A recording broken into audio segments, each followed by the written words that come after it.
Hello everyone. Let's start another topics. Hearing aids. Introduction. A hearing aids is a electrical device used for people with hearing loss.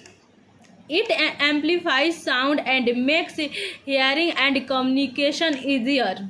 Hearing aid can be worn in or behind the ear. They improve quality of life by reducing disability due to deafness. Hearing aid electrical device होते हैं जो एक small electrical device होते हैं जो individual hearing loss के time use करते हैं। जैसे कि बोल सकते हैं हमें हेयरिंग एड्स हुआ है, मुझे कुछ सुनाई नहीं दे रहा, अगला पर्सन कुछ भी बोल रहा है, अब मुझे उस रीजन से कुछ सुनाई नहीं दे रहा है, तो उस इलेक्ट्रिकल डिवाइस का यूज करके कि हम आसानी से उसकी बातों को सुन सकते हैं क्लियरली, और कम्युनिकेशन भी हमारा ईजियर हो जाएगा, उससे बात कर सकते हैं। नहीं तो अगला पर्सन बोल रहा है, हमको कुछ सुनाई नहीं दे रहा है, तो फिर हम रिप्लाई कैसे कर पाएंगे। ये हमारे क्वालिटी ऑफ लाइफ को भी इम्प्रूव करता है।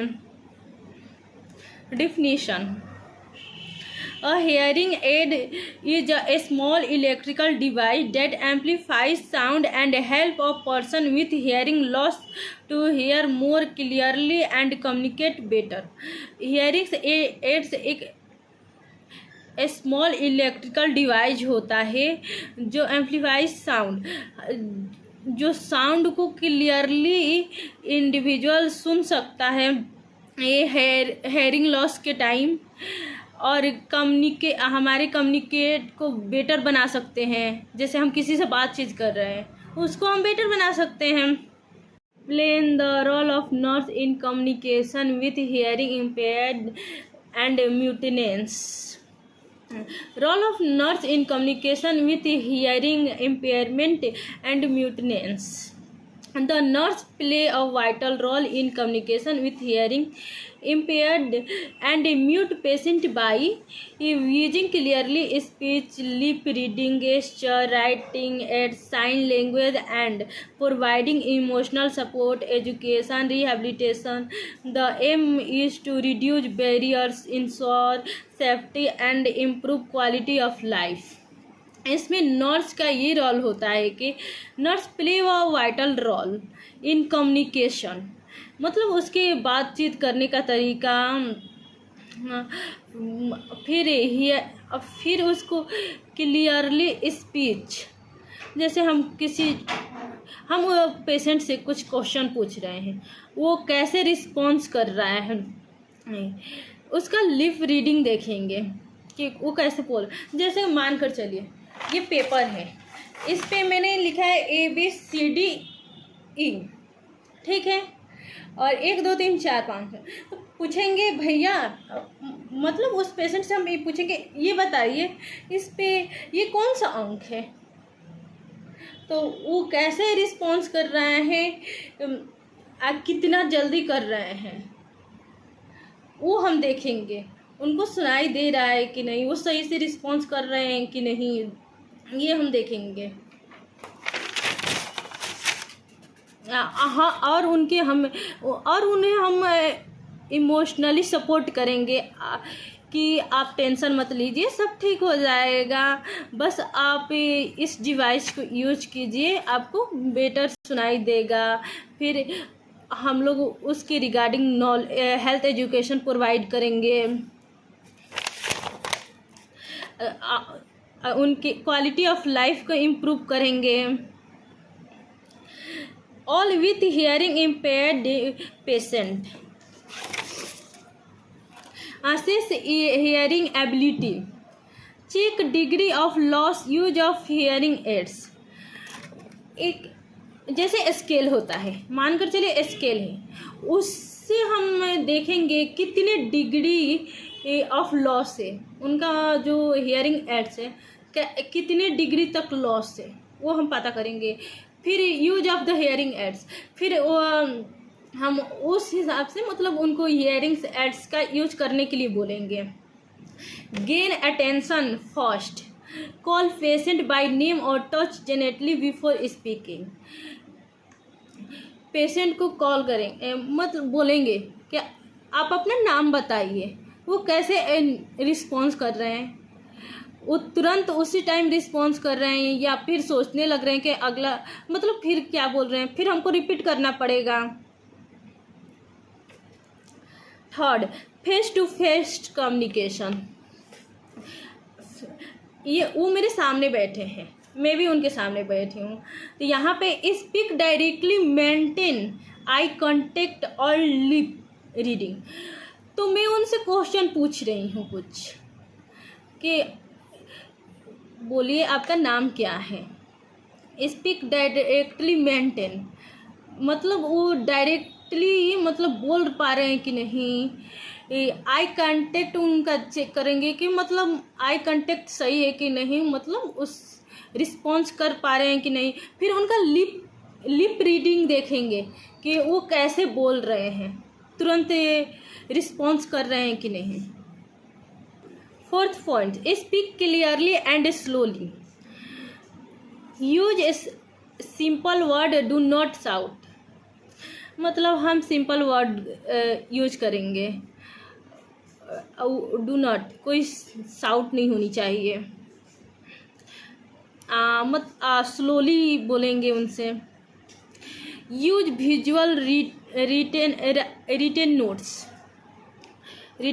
जैसे कि ये मान लीजिए कॉपी है, वो उनको दे देंगे, फिर उनसे बोलेंगे चार्ट पेपर्स के थ्रू, नोट्स के थ्रू, पिक्चर एग्जामिनेशन के थ्रू हम बोलेंगे कि देखिए भैया ये देखिए क्या है। उसके थ्रू हम उनको समझाने का कोशिश करेंगे, बोलने का ट्राई करेंगे। Sixth point, provide quiet environmental, use simple word, do not shout. हम यूज करेंगे simple word and not shout. फिर reduce background noise during conversation, जब हम उनसे जब हम उनसे बातचीत कर रहे हैं उस टॉपिक से, किसी बात को लेकर अब पूछ रहे हैं कोई क्वेश्चन, कोई नॉइज नहीं होनी चाहिए। अगर हो रहा है तो उसको हम कम करने की कोशिश करेंगे। Encourage use of hearing device, teach proper care and maintenance. हम उनको बोलेंगे हियरिंग डिवाइस को प्रॉपर यूज करें, उसके बारे में मतलब प्रॉपर टीच करेंगे कि आप इसको ऐसे यूज कीजिएगा करेंगे। Repeat and confirm, ensure patient understood by asking them to repeat. अगर हम रिपीट करेंगे, फिर कंफर्म करेंगे, कोई क्वेश्चन पूछेंगे, रिपीट करेंगे, रिस्पांस दे रहे हैं कि नहीं, क्या है, फिर कंफर्म करेंगे। प्रोवाइड इमोशनल सपोर्ट, हम उसे इमोशनल सपोर्ट प्रोवाइड करेंगे। Prevent isolation, encourage participation in activities, हम उनसे ये बोलेंगे कि आप पार्टिसिपेशन कीजिए, कोई एक्टिविटी किया कीजिए, या फिर एक्टिविटी करके हम भी दिखा सकते हैं। साइन लैंग्वेज यूज करेंगे, सिंबल, यानी मतलब हम कुछ दिखा कर बोलेंगे खाना खाना है, ऐसे करके हम पूछ सकते हैं उनसे। Alternative communication, provide writing board, proper sign language और पिक्चर कार्ड्स। जैसे कि मैंने बताया था आपको, राइटिंग बोर्ड पे लिख कर या फिर पेपर पे, और साइन लैंग्वेज, पिक्चर कार्ड्स, जैसे कि कोई पिक्चर दिखाकर पिक्चर कॉपी में बनाकर उनको दिखाएंगे। Encourage non verbal expression, allow gesture, facial expression और पॉइंटिंग। हम उनको नॉन वर्बल एक्सप्रेशन मतलब जैसे कि कोई एक्सप्रेशन करके बताएंगे तो वो समझ पा रहे हैं कि नहीं, फेशियल एक्सप्रेशन के थ्रू समझाएंगे उस पॉइंट को। Give enough time, be patient, don't rush the patient will communicating. Maintain respect, maintain eye contact and show interest. हम देखेंगे कि पेशेंट से जब हम आई कांटेक्ट कर रहे हैं तो वो कितना % हमसे बात करने में इंटरेस्ट है, वो नर्वस तो नहीं हो रहा है, चेक करेंगे उस। Educate life, teach family to use some communication technique. Patient के फैमिली को एजुकेट करेंगे कि कोई ऐसा लैंग्वेज उनके लिए यूज ना करें जो उससे रिलेटेड हो, क्योंकि इंसान अक्सर सोचने लगता है, ओवर थिंकिंग करने लगेगा कि अरे यार मेरे को ये प्रॉब्लम है इसलिए इनकी बातें नहीं समझ पा रहा हूँ, तो इन्होंने कुछ भी मेरे को बोलकर चले जा रहे हैं। तो उनको फैमिली के बोलेंगे कि उनके पास ये सारी चीज़ें ना किया करिए। Okay. Create a supportive environment, ensure patient does not feel ignore और लेफ्ट आउट। किसी भी चीज़ को लेकर हम पेशेंट को इग्नोर नहीं कर सकते हैं, नहीं तो पेशेंट सोचेगा अरे यार मेरे में ये कमी है तो इसीलिए ये मेरे को इग्नोर कर रहा है। चाहे पेशेंट को हम कुछ बोल रहे हैं, पेशेंट इग्नोर कर सकता है उसको, क्योंकि उसको सुनाई नहीं दे रहा है, तो फिर वो इग्नोर ही ना करेगा। रेफर टू स्पेशलिस्ट, फिर guide for speech therapy, audiology और रिहेबिलिटेशन सर्विसेज। फिर हम उसको गाइड करेंगे स्पीच थेरेपी, ऑडियोलॉजी के पास भेजेंगे, रिहेबिलिटेशन सर्विसेज प्रोवाइड करेंगे। Document clearly, note down preferred communication method in nursing record. जो नर्सिंग रिकॉर्ड होता है उसमें हम डॉक्यूमेंटेशन करेंगे, उसको हम फील करेंगे कि पेशेंट कैसे रिस्पॉन्स किया है, कैसा उसका बोलने का तरीका है, वो कितने देर में समझ पा रहा है, कितने देर में रिस्पॉन्स कर रहा है, उसका लिप रीडिंग, उसका कंडीशन, नर्वस फील कर रहा है क्या, उस सब हम नर्सिंग रिकॉर्ड में रिकॉर्ड करेंगे।